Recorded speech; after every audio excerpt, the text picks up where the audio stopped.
Karena dulu Tanjung Pinang, Singapura itu merupakan satu kerajaan Johor atau Riau. Di Tanjung Pinang itu sempat terjadi, wali kotanya memutuskan kita ingin mengubah Tanjung Pinang supaya tidak terlalu Tionghoa, menjadi lebih Melayu. Jadi bagian-bagian bangunan yang dulunya itu penampilannya sebagai bangunan-bangunan Cina itu banyak yang dipotong-potong gitu, diratain supaya tidak kelihatan Tionghoa. Tapi sekarang masih ada sedikit-sedikit. Langsung aja loncat ke Batam ya, bersebelahan dengan Pulau Bintan, tempat kota Tanjung Pinang itu. Jadi Batam sebetulnya adalah suatu contoh kota industri yang dirancang dari awal di Indonesia.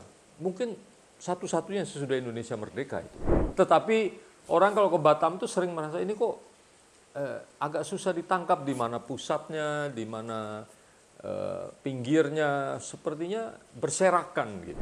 Dia berbeda dengan Singapura. Dia dekat dengan Singapura, tapi sebetulnya berbeda dengan Singapura. Dia dekat dengan pusat minyak juga, tapi dia bukan pusat minyak. Minyaknya ada di Natuna dan pulau-pulau lain gitu. Halo, selamat jumpa lagi dengan Cerita Marco bersama saya Marco Kusumawijaya, penulis buku Kota-Kota Indonesia Pengantar untuk Orang Banyak. Kita bersama-sama masih melanjutkan cerita bab per bab dari buku tadi itu, Kota-Kota Indonesia.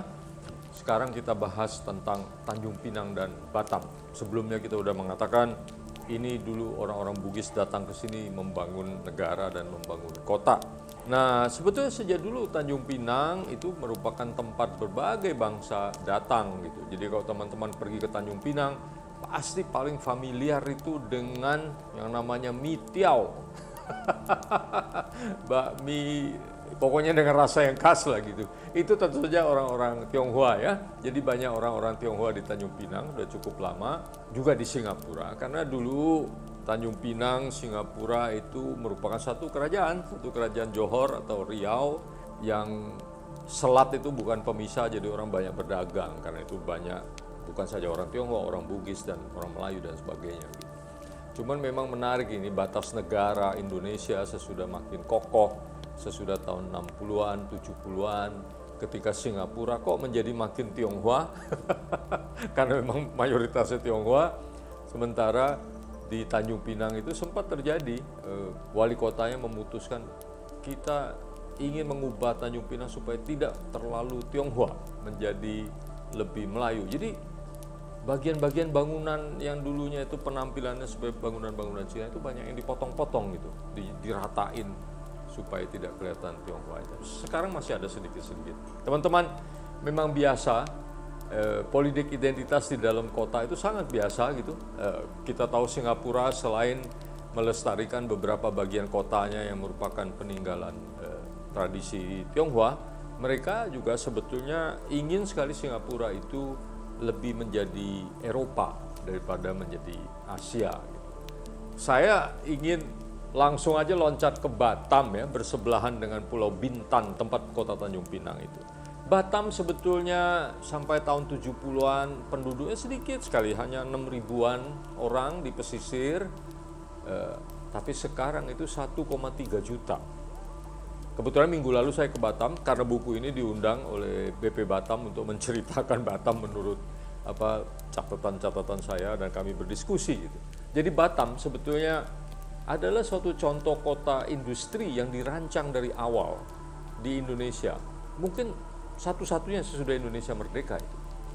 Memang ada kota industri lain seperti Serang, tapi Serang itu kan sudah ada kotanya, lalu dibangunkan industri petrochemical terutama, tapi Batam dirancang dari hampir nol, karena 6.000 penduduk itu di pesisir, tapi ini kemudian dirancang seluruh Pulau Batam sebagai suatu kota industri. Dan dari segi pertumbuhan, angka pertumbuhan sebenarnya berhasil ya, karena penduduknya dari 0,01% dari seluruh penduduk Indonesia menjadi sekarang 0,44% penduduk Indonesia. Jadi 44 kali itu dari segi proporsi.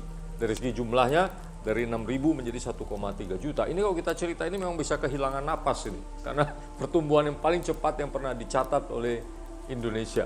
Jadi pertumbuhan rata-rata tahunan penduduk misalnya pada tahun 1990-an, 2000-an itu mencapai 23% per tahun, puncaknya sampai 47% per tahun, jadi itu luar biasa. Nah, Tetapi orang kalau ke Batam tuh sering merasa ini kok agak susah ditangkap, di mana pusatnya, di mana pinggirnya, sepertinya berserakan gitu. Ini sebetulnya karena ada sejarah perencanaannya. Tadinya sebenarnya Batam dimulai dikembangkan di kawasan Sekupang di pantai barat agak ke utara. Jadi kira-kira barat barat laut ya. Jadi agak terpusat di situ, orang sadar. Kemudian ada BP Batam di situ, rumah dinas para kepala Batam, wakil kepala ada di sana, industri ada di sana. Tapi kemudian pertumbuhan yang cepat di akhir tahun 70-an atau awal 80-an, pemerintah memutuskan mengembangkan sekaligus beberapa pusat. Jadi karena itu ada misalnya sekarang Batam Center salah satunya, kemudian ada kawasan Nagoya, kemudian ada kawasan pesisir timur laut yang untuk pariwisata, dan kemudian Tenggara, pelabuhan dan industri. Jadi beberapa pusat dikembangkan sekaligus, tapi masing-masing itu sebenarnya nggak pernah lengkap betul, sehingga karena itu kesannya berserakan gitu. Tapi ini juga mempunyai sebab-sebab geografis sebetulnya, karena Pulau Batam itu terpisah oleh bukit-bukit kecil. Jadi yang dikembangkan itu adalah kawasan-kawasan yang satu dengan lainnya seperti terpisah oleh bukit-bukit kecil. Kemudian sebab lainnya mengapa terkesan berserakan adalah karena jalannya itu besar-besar gitu, lebar-lebar jalan-jalan utama ya. Sebetulnya ini dimaksudkan untuk angkutan umum, untuk rel kereta api dan lain sebagainya. Tetapi belum terjadi. Nah, yang terjadi itu meskipun ruang untuk jalannya besar, tapi yang sudah diaspal sebetulnya sangat mungkin sepertiga atau separuh maksimum.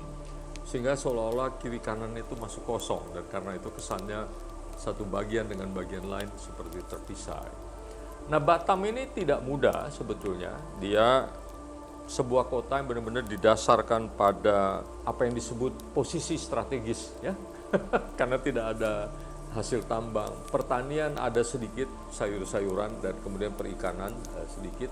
Tapi karena itu Batam tidak pernah berkembang banyak, tidak pernah jadi ibu kota kerajaan, sementara kita tahu kerajaan Riau itu berpindah-pindah ibu kotanya, mulai dari orang-orang, maksudnya rejim yang sama. Tadinya punya ibu kota di Melaka, kemudian pindah ke Johor, lalu pindah ke Tanjung Pinang, pindah ke Lingga, tapi tidak pernah di Batam karena tidak ada kesuburan. Nah, mengapa juga tidak ada pelabuhan besar pada waktu sebelum dikembangkan oleh pemerintah Indonesia? Juga dia berbeda dengan Singapura. Dia dekat dengan Singapura, tapi sebetulnya berbeda dengan Singapura.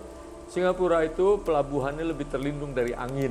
Kalau Batam meski di seberangnya justru tidak, karena kan selatnya begini ya. Jadi pada sisi Batam cukup ada angin, pada sisi Singapura tidak. Jadi dia dekat Singapura tapi bukan Singapura gitu. Dia dekat dengan pusat minyak juga, tapi dia bukan pusat minyak. Minyaknya ada di Natuna dan pulau-pulau lain gitu. Dekat dengan lalu lintas perkapalan sampai sekarang masih terbesar di dunia ya, Selat Malaka, kemudian lewati Selat Singapura dan seterusnya. Tapi hanya dekat, orang tidak singgah di Batam karena tidak ada pelabuhan. Jadi pemerintah Indonesia sebetulnya dapat dikatakan layak dibanggakan sih, sebetulnya bisa mengembangkan Batam dari hampir nol menjadi seperti sekarang. Tapi ya ada kekurangan-kekurangan itu yang karena itu membuatnya menarik sebagai suatu pelajaran. Nah, bagi saya ketika mempelajari Batam dan menuliskannya ini, saya tinggal di sana, saya merasa kenapa sekarang selama ini Batam tidak dipelajari orang ya. Begitu banyak pelajaran yang bisa diperoleh dari Batam sebagai yang pertama dan satu-satunya kota industri yang dirancang dari awal dan secara pertumbuhan berhasil, tapi secara tata kota mungkin masih bisa diperbaiki. Sekian teman-teman, bab 3 Tanjung Pinang dan Batam. Sampai jumpa di episode berikut Cerita Marco. Silakan subscribe, ajak teman-teman subscribe dan kasih tahu kita like atau dislike-nya di kolom komentar. Juga komentar mohon masukan. Terima kasih, sampai jumpa di episode berikut.